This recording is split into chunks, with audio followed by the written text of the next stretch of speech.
Ah non, mais vous n'avez pas idée. Clin d'œil à Noumbé. Comment vas-tu, ma bichette? Est-ce que tout va bien? En tout cas, c'est tout le mal que je te souhaite. Yal na la yàlla defal jàmm yow moom particulièrement clin d'œil à toi parce que je t'ai entendu hier tey moom dama kontaan ba rubrique santé bu mardi bi Marème comment vas-tu xëj dama ko xëcc tey ba tey di ko wax tey ci les bienfaits des relations sexuelles les bienfaits des rapports sexuels les bonnes raisons de faire l'amour maanaam yu baax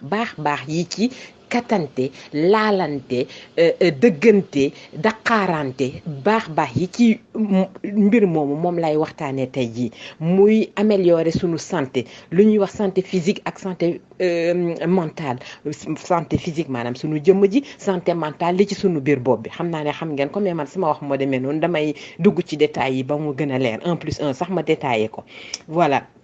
léegi rapport sexuel dafay di ko def régulièrement dafay améliorer sa activité cardiovasculaire maanaam ñiy def rapport sexuel am na ay études tax ngeen démb ba 2h30 maa ngi dugg ci internet bi di dem ci samay cours di def ay recherche di xool fàttali ko la ma jàngoon génne sama cahier ba léegi sànnewuma ko samay cahier samay documents yi ma jàngaloon en cours de gynécologie lépp lu ci am baax yi ci am ci rapport sexuel ma daw génne ji ko xool ko pour fëgg leen tey benn rubrique bu saf sur la santé bu ñu nekkatante rek la plupart des gens être humain moo mel noonu c'est même démontré par des études des professeurs de médecine aux États-Unis ñooñu nga xamante ne ñooñu gën a sànni foofu ba ñuy kattante ñun boobu ñu ngay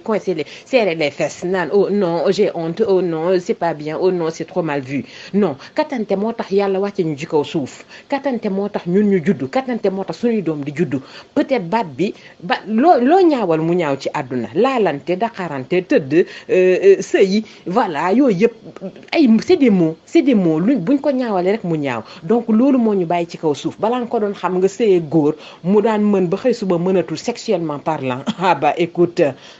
ngay xale bu ndaw toll ci sa dans la quarantaine 35-40 ans ba même 50 ans bés bu tëlee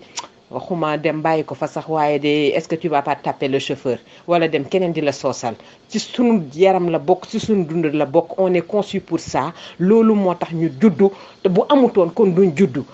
bu yàlla bu ne multipliez-vous sur terre mooy maanaam defante leen sëy leen entre yéen góor ak jigéen ndax doom mën caa su juddu ca donc rapport sexuel dafa am ay bienfaits yu ci nekk pour la santé comme ni ma ko waxee woon sànq dafay améliorer la santé cardiovasculaire lépp loo nga xamante ni wérgu yaramu artère veine ak cœur la daf koy améliorer xam ngeen ne artère veine ak cœur bu ñu feebaree rek moo lay indil hypertension moo lay indil diabète moo lay indil cholestérol moo lay indil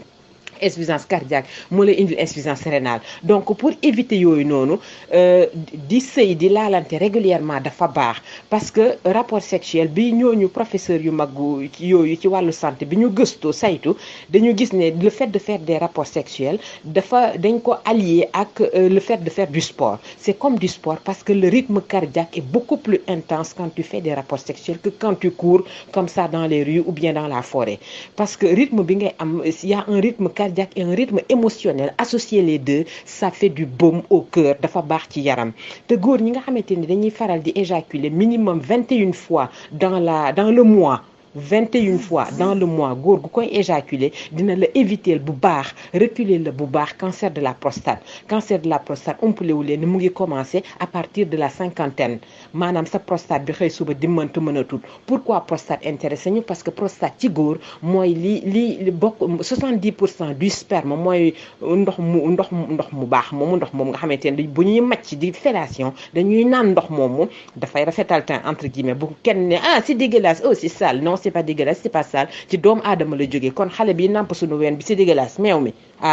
mani namp màcc leen sucette leen fellation leen ba mu neex dafay rafetal teint donc ndox moomu noonu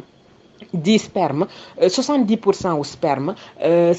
prostate moo koy defar prostate mooy defar loolu prostate mooy gérer le muscle érectile fi góor gi di yégee neex ba ne jógal koddal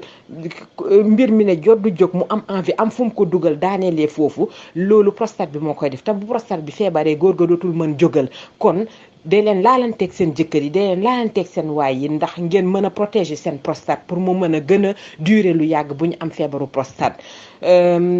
kii tamit rapport sexuel c'est lié au stress dafay wàññi taux de stress bu bëri dafay favoriser ay maladies cardiovasculaires lu ci mel ni hypertension boo amee hypertension stress yokku ci dafay gën a intensifier sa hypertension sa pression artérielle di ko defee sa tension di yéeg ay 16 ak ay 18 nga jël ay médicaments yu dul jeex. Rapport sexuel dafa am solo parce que le fait muy jouer sur le mental di jouer sur le stress dafay atténuer sa stress ba nga xamante ni hypertension bu fa bëggoon ñëw du yegg si wala hypertension bu fa xasee ba nekk dina ko réguler ba nga xamante ni doo soxla sax naan yaa ngi jël ay médicaments. Il y a des gens qui sont hypertendus qui ne prennent pas de médicaments et qui vivent merveilleusement bien. Donc daqaranton nañu daqarante moo ko yor moo tax yàlla wàcce ñu fi bu fi amutoon konoon du ñu jël maye ñu dugg ci ay néegu sëy di sëy. Voilà kattante dafa baax maccante dafa baax daqarante dafa baax ku ci yéen ñooñu dugg ci sëy ñun ñii ñëpp dugg ci sëy pourquoi ñu dugg ci sëy. Pourquoi on se marie dañuy marié wu pour légaliser kattante ci kanamu yàlla sunu borom bi subhanahu wa taala di ko def hors mariage yàlla daf ko sib yàlla mu ne ma jël ay baatu alxuraan teg ko nga xamante ni lii ak lii buñ ko waxee naa mën a maye Moussa ak Fatou déggeen ak Pape ñu sëy ñoom ñaar di daqaarante ndax bu ko defee seen sëy boobu yàlla wàccee ci doom seen sëy boobu mbëggeel bi gën a yokku ndax bànneex bi ci rapport sexuel ba ko yàlla wàccee maanaam dafa fort intense ba yàlla ci jaamam yi mu ko njëkk a essayé dañ ko essayé dee yàlla sunu borom bi ne lii fort na lii intense na lii danse na xaaral ma wàññi ko te lii sutura laa ci bëgg mu wàññi densité bi mu essayé waat ko ci yeneen ñaari jaamam yooyu def ko xëm ba ñu xamee yàlla sunu borom bi ne ku xëm nit dina ñëw sowetaas la dinañ gëstu seet lan moo tax nga xëm pour ñu mën la yóbbu ci kër docteur mu ne sutura dafay xawee